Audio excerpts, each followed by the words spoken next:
សួស្តីអ្នកទាំងអស់គ្នាខ្ញុំឈ្មោះឈុនចម្រើនមកពី Alpha Design and Engineering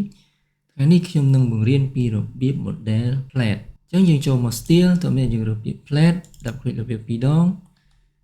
អញ្ចឹងយើងឃើញ profile អញ្ចឹងចំពោះ10នេះគឺ10 mm អញ្ចឹងឧទាហរណ៍ថាយើងចង់ model 10 mm material អញ្ចឹងចំពោះ material យើងឧទាហរណ៍ថាយើងចង់ដូរចុច tray 3វាមកយើងរើស A572 GR50មួយនេះ apply អូខេទៀតយើងចាប់ផ្ដើម model យើង pick